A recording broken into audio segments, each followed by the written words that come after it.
Hi everyone, welcome to my little corner where there's no wrong way to play with paper. I hope you're having a blessed day. We are doing another Forever Faith journaling layout.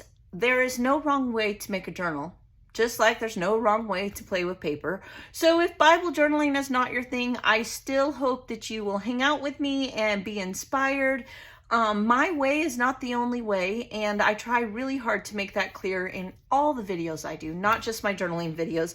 This is by far probably my favorite thing that I record and put out content on, and yet it's probably my least watched video, but that's okay. That's all right.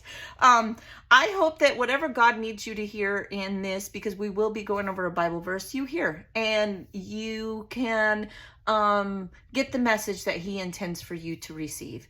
With that said, maybe you're doing a different kind of journal. Maybe you're doing a traveling journal, a summer journal, a sports journal. Who knows what you're doing? Just have fun with it. Try some things, and just like I do, just go by the seat of your pants. I don't know. Okay, well, we have been doing emergency numbers, emergency 911, and we will continue until we get all the way through. And today we are doing disappointed. That is what we are doing today. I do already have my title. Now I'm going to go over the Bible verse. If this is not a part of the video that you enjoy, by all means, just fast forward to when we start putting the layout together. I am going to do some things a little bit different. Oh, and disappointed is Psalms 27, okay? And I'm going to be doing something a little bit different, and I'm going to make a pocket this time. And we're going to put our journaling and our Bible verse in the pocket. Little different. I have gone ahead and folded this over from the last one that we did. We did lonely last time. So let's just read the Bible verse and talk about it a little bit. So it says, the Lord is my light and my salvation. Whom shall I fear? The Lord is the stronghold of my life. Of whom shall I be afraid?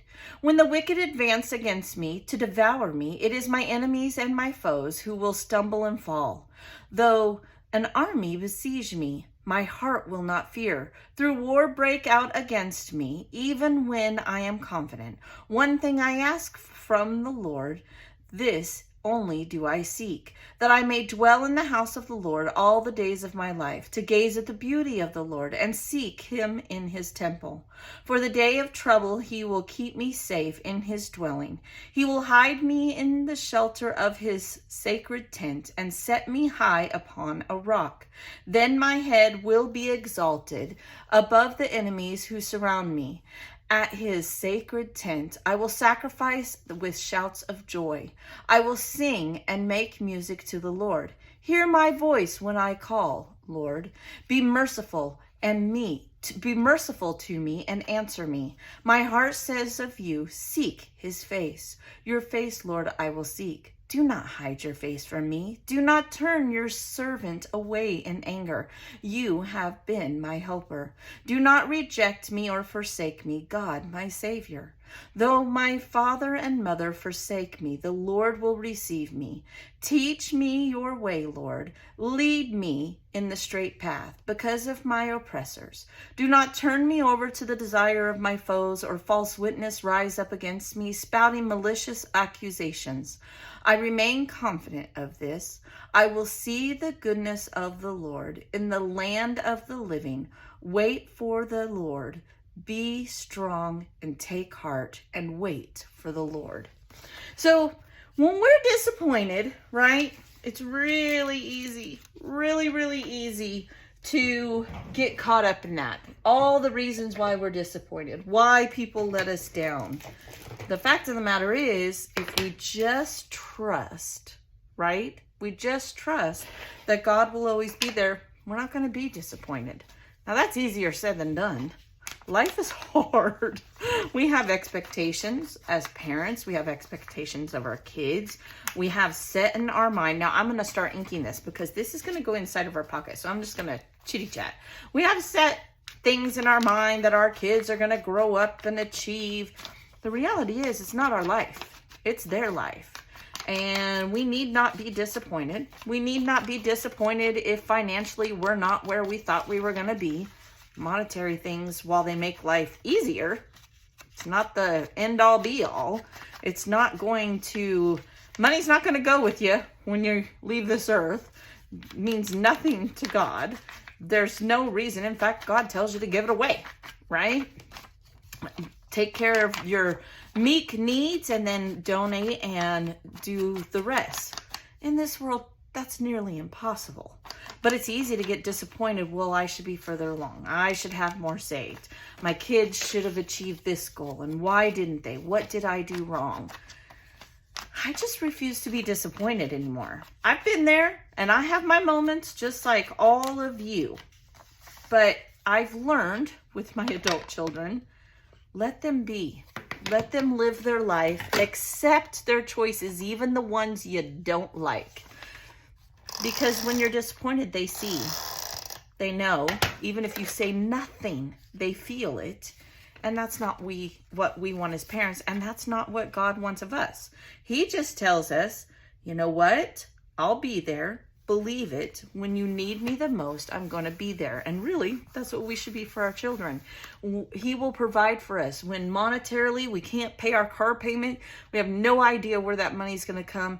He'll give you an opportunity. Now, you might have to work for it, or it may not be the opportunity you thought it was going to be, but he will provide a means to pay that bill. I truly do believe that. A lot of people don't, and that's okay. You don't have to, but you have a lot less disappointment in your life if you just trust God's plan and you just trust that he will do what he promises, provide. I mean, the man fed people with a fish and a loaf of bread. I mean, now, wouldn't it have been cool? Oh, my glue must be all bunched up or clogged. What am I trying to say? I don't know over here. Let me get one of my little pins. And if he can feed all those people with the fish and a single loaf of bread, I don't know what I did with my little pin, then we can be patient and we can realize when it's our time, and he wants us to see his works and things, then we will. We just need to trust it. Not easy, not easy. So it's right up there with forgiving someone who's deeply hurt you. Not an easy thing to do. It just isn't. It doesn't make you less of a Christian. It doesn't make you less of a believer in God. It makes you human. That's why Jesus was here. But we have to remember, disappointment leads to sadness, leads to anger for some people. And all those are feelings that don't, how can I put this? For me, and this is just my opinion, you guys, you might get something totally different out of this verse. But for me, to remain in a state of disappointment is to not, others are not going to see Christ in me because I'm going to show that I'm sad. I've never been one to hide my feelings as much as I want to. And even when I say no words, I can tell you my face does the talking. It just does. I don't know if it's a Southern thing. I don't know. It always comes back to bite me. Even if I choose to be silent, people know. So just do your best not to show that, and do your best to not live in a state of disappointment. Try to find joy in each day. Get up, choose happy, choose Christ, and know you're going to be all right, right? Again, it's a lot easier to say it than it is to actually do it. That does not go lost on me. I know that. I've been there. I have to check myself often. So please don't think I'm sitting there going, that's the way you should do it. No, no, no. I know it's hard. But if we keep it on our minds, we can say to ourselves, okay, today I choose to be happier than yesterday. Today I choose to look at the good things that are going to happen today. Today is a choice that I make to give it to God, get through the day. Sometimes you have to just get through the hour, get through the next 10 minutes. But you can do it if you choose to. I do believe that. I do. All right, so what I'm going to do is I have already, this is one of the scraps from when I made this. If you saw me make the journal, you know this is a Stamperia collection. I don't even remember the name of it now, but I did show that in the first video. And that playlist is in the description, as always. And I simply tore the bits because once again, because if you remember, if you've watched my other videos, we've used this kind of torn, burnt look through the whole 911 journal. Again, I am going to make one of these for each of my 5 children. So this will not be the first time I do it. I don't know, maybe we'll do it together again. Maybe not. Maybe you guys are going to be like, go away. I don't want to see you anymore. I don't know. But I am going to do it again. And this time I want to make the pocket. Now I'm going to put this pocket up on foam. And the reason is because I think it's easier. I mean, you could use red line tape. You could even glue it down if you wanted to. I have learned, I've made enough pockets that I like a little bit of room, and I don't want to worry about what I'm putting in there. I don't want to worry about stuffing it in or anything like that. If I decide to embellish something or what have you, I just don't want to deal with that. That's a me thing. I don't know how you guys like to make pockets, but that's how I like to make them. Just no fuss, easy peasy. Plus, I find that the foam tape, and this is Dollar Tree foam tape, y'all, it just seems to work better for me. I've used the red line tape, I've used all of that, and I'll continue to use it, but today I'm going to use foam. Ooh, got that one right down to the nitty gritty. Okay, so then we're going to press it down really good. And we're going to put this pocket on here. Well, let's dry fit it. Let's trial and error it first. Now, when I step away to kind of finish it, I'm going to ink these edges. Okay, we'll put that there. And I need to ink these edges as well. So I'll start it, but then I'm not going to make y'all sit here and watch me do that. You know what I think I might do? I think the top I'm going to corner round these. Yes, I am. I'm going to corner round these. Just like so. And like so. Now, I just made this background out of scraps that I had in my scrap tub. I do still need to glue the edges even, and I will. I'll glue it all together, and I will ink it all the way around. I'm just going to round the top. I don't really care about the bottom half having cornered edges because that's okay with me. All right, then I am going to do a little bit of personal journaling.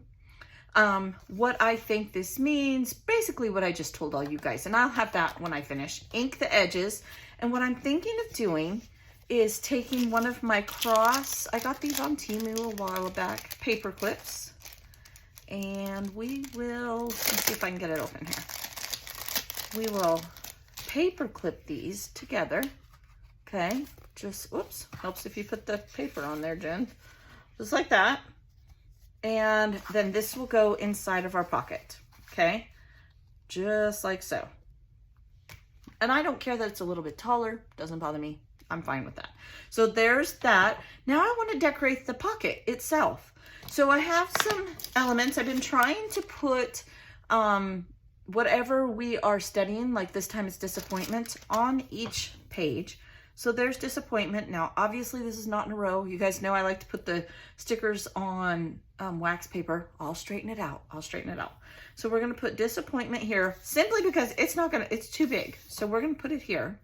It's disappointment. I am going to create a tab, just like I have on all the other ones. See if I can hold this. See, we have tabs, so we're going to continue that, and I will write disappointment, and I'll figure out where that's supposed to go, and we will attach that. For now, we're going to say it's going to go right here, just like that, and I will write disappointment, just like I did the others. Then I did fussy cut a bird out of the leftover Stamperia paper. I just went through my scraps, and I found some little bits that I had left over and fussy cut it out. We might as well use as much of it as we can. That's the one good thing about Stamperia collections is there's enough elements in it that you can usually come up with enough ephemera. You don't have to really worry about it too much. I like that a lot. Then I have these feathers. Here's a couple extra tabs. I wasn't really sure what I wanted to do. I do like this cross. I like this one too. I feel like it brings in this color here. So maybe I could even just put a cross here if I ink the edges. I do like that. Or we could go here. I like that too. We're gonna leave it there for now. And then I was thinking some feathers. and I'm not even sure where or how we're going to put these feathers in. I always start, when I'm playing with feathers, I always start making a cluster, right, in my hand before I set it down. It just seems to work better for me, but you do what works best for you. There's not a wrong way to do it. Probably should ink each of these. We'll just ink this little one for now. Let's see if I can't somehow. I'm thinking maybe even putting that cross in here. Okay, so what if, all right, let's do some trial and error here. You know how I roll. We go like this, and we put that cross right there. And then we go just like that, overlay that, and then we put our title on. Might have to scoot it just a hair this way. Now this will make a difference once I ink it. There we go. And then we can put the bird here even. Maybe even here. Oh, I like that. Yay! Okay, I get excited when things work out.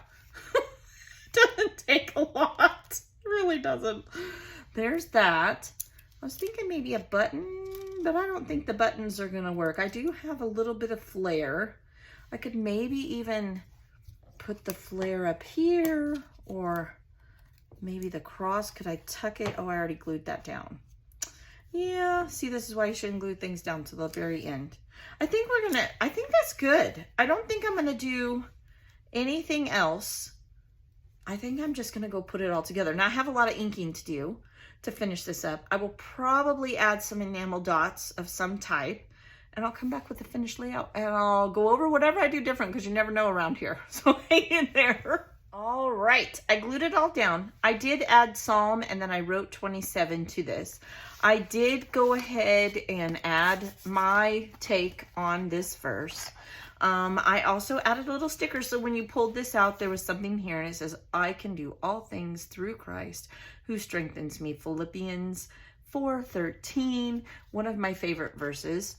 You know, as I was putting this together, and I inked and stuff, I think sometimes when we go over it again, something else dawns on us, and there's nothing wrong with that. That's what Bible studying is. At least for me, that's what it is. And I got to thinking, I was like, you know, maybe I shouldn't have high expectations for folks, and maybe then I wouldn't be disappointed. I just need to trust in God. And yeah, that's true, but is it? Like, I don't think that it is. It's okay, but don't allow them not to achieve those goals, put you in a position where you make them feel bad if they didn't. And I'm saying that in a parent aspect, right? Once you get adult kids, it is a very fine line. Or when you have friends, they look to you to lean on you when they are disappointed. So to show your disappointment is going to make it worse for them. What we need to show is, okay, this didn't work, and okay, this